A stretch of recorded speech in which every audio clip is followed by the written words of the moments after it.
এই পৃথিবীতে আমার মা বাবা আমাকে আনছে, মিলন না করে তার আনতে পারেনি।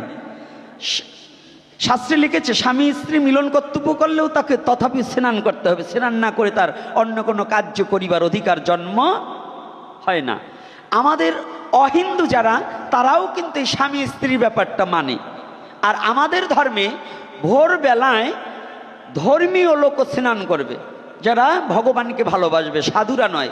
প্রত্যেকটা সনাতন ধর্মের লোকের নিয়ম হচ্ছে প্রাতকালীন স্নান করা। একজন সাধু যদি প্রাতকালে স্নান করবার গেছে নদীর এপারে, আর একজন কামুক ব্যক্তি নিত্য নৈমিত্য স্ত্রীর দেহটাকে কুকুরের মতো সম্ভোগ করছে, ওই ব্যক্তিও ভোরবেলায় স্নান করবার আসছে। এপারে সাধু মনে মনে চিন্তা করছে, ওই ব্যক্তিও বুঝি আমার মতো প্রাতকালীন স্নান সেরে ভগবানের সেবা করে। আর ওই যে দুর্চরিত্র ব্যক্তি, কামুক ব্যক্তি, ও ওপারে বসে ভাবছে ওই সাধুও বুঝি আমার মতো এই দেহ ভোগ করে এসে স্নান করে। কথাটা বুঝতে পারছেন আমার কথাটা? তো যাদের চরিত্র যেমন, কৃষ্ণকে তেমনই ভাবে। রাধে রাধে। একটু চিকনে মারলাম, কথাটা একটু চিকনে দিলাম। যদি চামড়া পাতলা হয় তাই ঢুকবে, আর যদি শুয়োরের মতো মোটা চামড়া হয় তাই আর ঢুকবে না। জয় শ্রী রাধে রাধে। আমি এবার একটু বেকা বলা লোক, তো একটু বকাবকিও করি। সনাতন ধর্মে জন্মগ্রহণ করে যারা কৃষ্ণ নিন্দা করে, শুয়োরের পায়ে প্রণাম করা যায়, তবু তার মুখ দেখা উচিত নয়। এটা জেনে রাখবে। এই সনাতন ধর্মে জন্মগ্রহণ করে কৃষ্ণ নিন্দাকারীর বদন দর্শন করা উচিত নয়। একেবারে আমার বাংলাটা এবার কষ্ট পাইন না। চেনেন আপনাদের এই অঞ্চলে শুকর আসে তো, দেখেছেন? ওর শুদ্ধ নাম কি জানেন? বরাহু। হ্যাঁ, আমাদের 10 অবতারের এক অবতার। যে সমস্ত দুরাচাররা সম্বন্ধ স্থাপন করতে জানে না আর কৃষ্ণ সম্বন্ধে জানে না, এই একদিনের এতটুকু আলোচনায় এগুলো বলতে পারবো না। কিন্তু তোমাদের বলছি, এরপরে আমার নাম্বারটা বলে দেব, যারা বলবে তাকে ধরে নিয়ে আমার সামনাসামনি গিয়ে আলোচনা করতে হবে। কৃষ্ণ কে এবং কি? যদি কোনো অহিন্দু বলে, ওটাকে পিঠপুরা দিয়ে বেঁধে নিয়ে যাবে আমার কাছে। কথাটা বোঝা গেছে? আর হিন্দু হলে তো কোনো কথাই না, ওটাকে আরো কষিয়ে বাঁধবে। কারণ কৃষ্ণ আর রাধা কিন্তু মামি ভাইগনা নয়, এগুলো মিথ্যা বানোট কথা। অর্থাৎ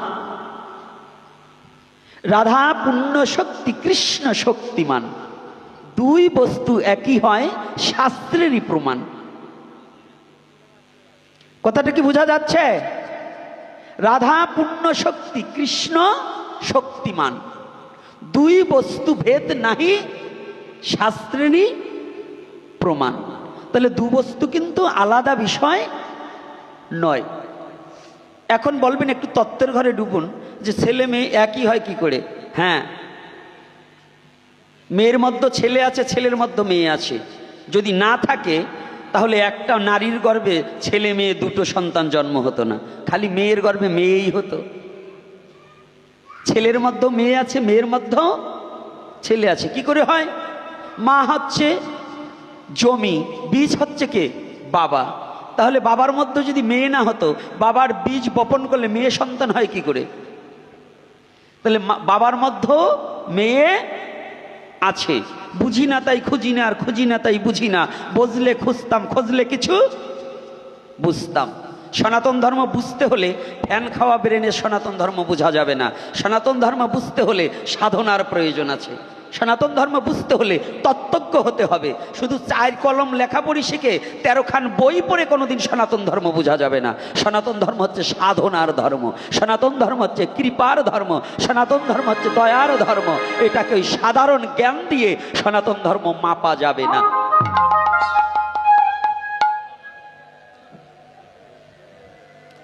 কথাটা কি বুঝতে পারছি? এজন্য 13 খান বই পড়ে আপনি পণ্ডিতগিরি দেখায়ে সব জানতা পণ্ডিত হবেন। সনাতন ধর্ম বুঝতে পণ্ডিতের প্রয়োজন হয় না, সনাতন ধর্ম বুঝতে সাধকের প্রয়োজন। পণ্ডিত কোনোদিন সনাতন ধর্ম বুঝতে পারে না, সাধক না হওয়া অবধি। সাধক ভিন্ন, সনাতন ধর্ম বুঝতে পারবে না। সাধককে বাহ্যিক জগতের স্বাদকে পরিবর্জন করিয়া একমাত্র কৃষ্ণ কমলাক্ষীকে ভালোবাসার নিমিত্তে যেজন দেহ মন জীবন জৈবনে সুপে দিয়েছে সেজন সাধক হয়েছে। ছোট কথার মধ্য দিয়ে বলছি। আলোচনা একদিনে প্রশ্ন করলে প্রশ্ন দুটো এসে দাঁড়িয়েছে, আবার আলোচনা ভারী জোর নয়, দুটো অবধি করব, এর উপরে তো পারবো না। আপনাদের ক্ষুধা লাগলে উঠে হাঁটা দেবেন, তাই তো? হ্যাঁ, উঠবেন না? না না, মায়েরা কোনো কথা বলে না। আচ্ছা, এটা কি কোন মাস? ওরে বাবা রে, শক্তি তো খুব ভালো আছে। জয় শ্রী রাধে।